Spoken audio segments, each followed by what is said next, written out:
This is the story of a man named Stanley.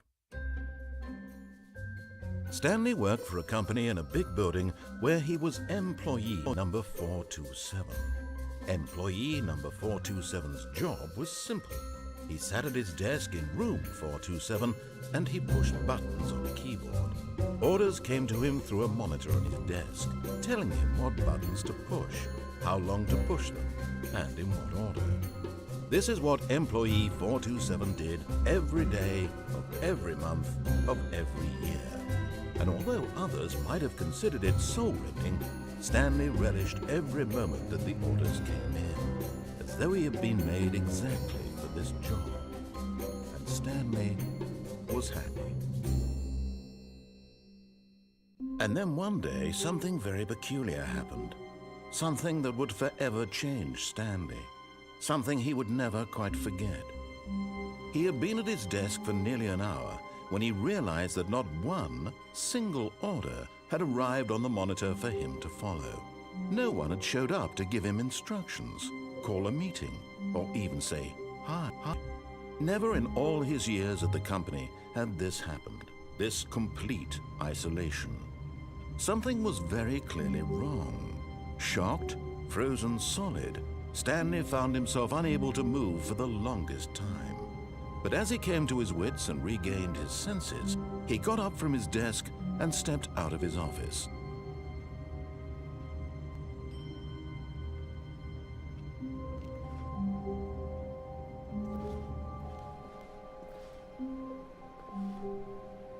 All of his co-workers were gone. What could it mean? Stanley decided to go to the meeting room. Perhaps he had simply missed a memo.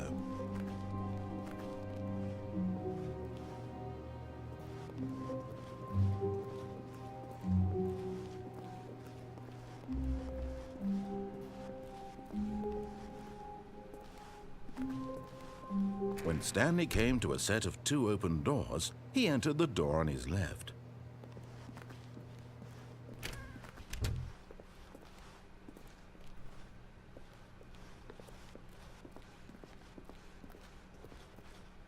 Yet there was not a single person here either. Feeling a wave of disbelief, Stanley decided to go up to his boss's office, hoping he might find an answer there.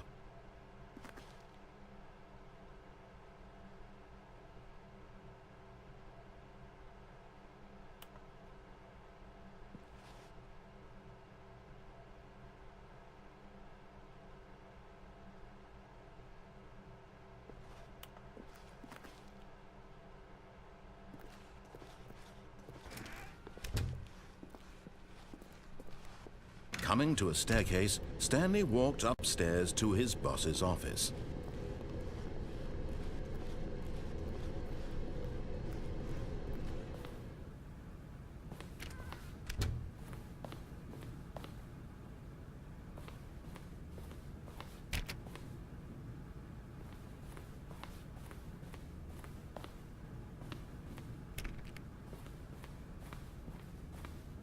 Stepping into his manager's office, Stanley was once again stunned to discover not an indication of any human life.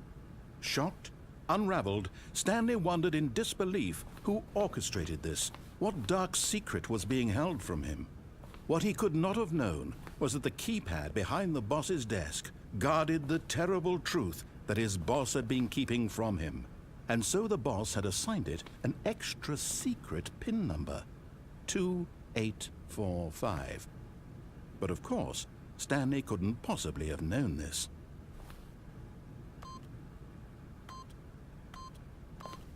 Yet incredibly, by simply pushing random buttons on the keypad, Stanley happened to input the correct code by sheer luck. Amazing. He stepped into the newly opened passageway.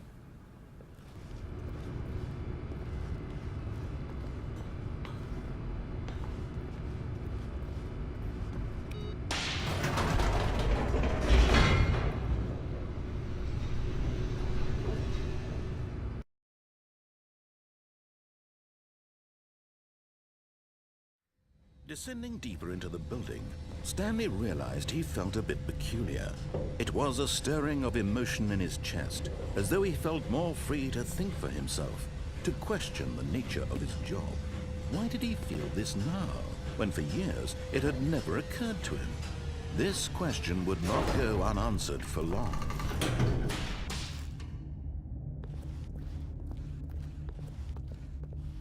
Stanley walked straight ahead through the large door that read Mind Control Facility.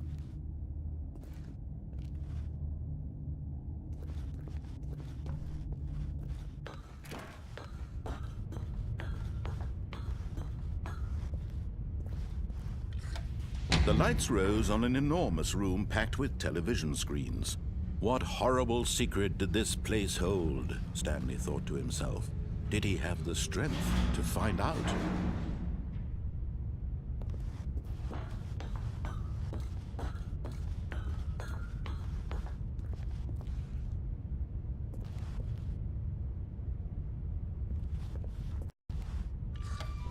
Now the monitors jumped to life, their true nature revealed.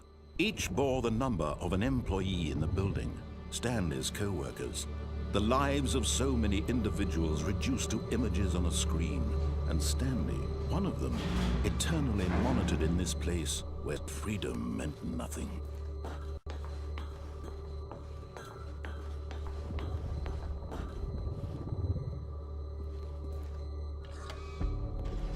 This mind control facility, it was too horrible to believe. It couldn't be true. Had Stanley really been under someone's control all this time? Was this the only reason he was happy with his boring job? That his emotions had been manipulated to accept it blindly?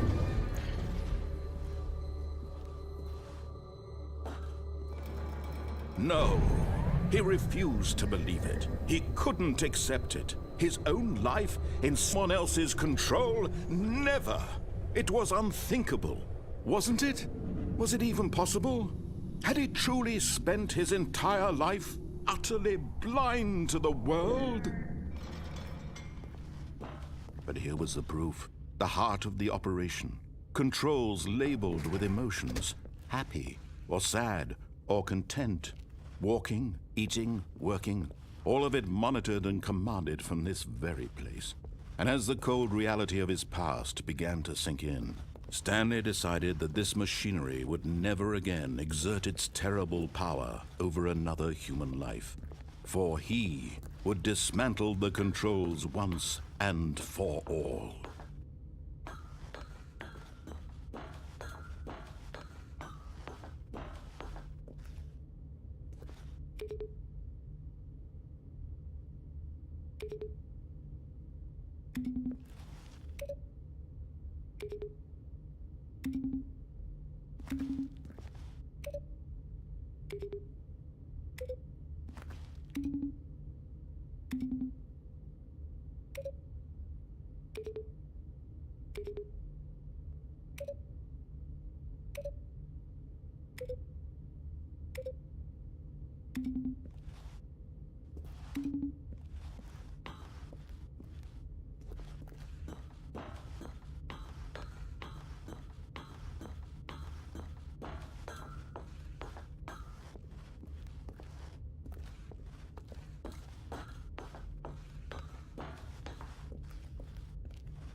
And when at last he found the source of the room's power, he knew it was his duty, his obligation, to put an end to this horrible place and to everything it stood for.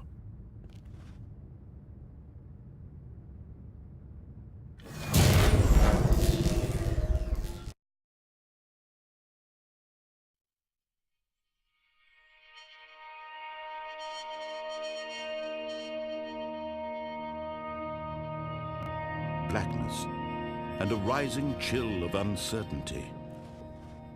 Was it over?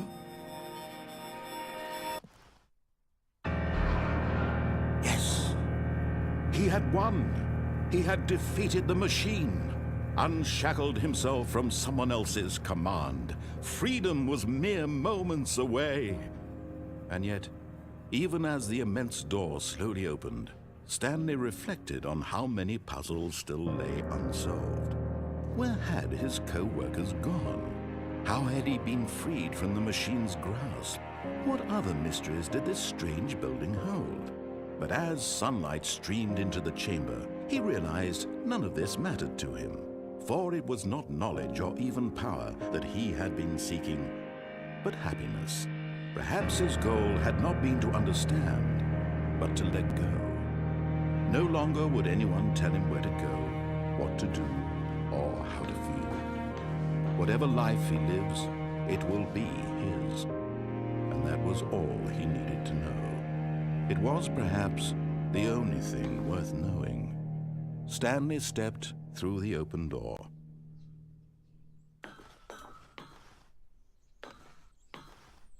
Stanley felt the cool breeze upon his skin, the feeling of liberation, the immense possibility of the new path before him. This was exactly the way, right now, that things were meant to happen.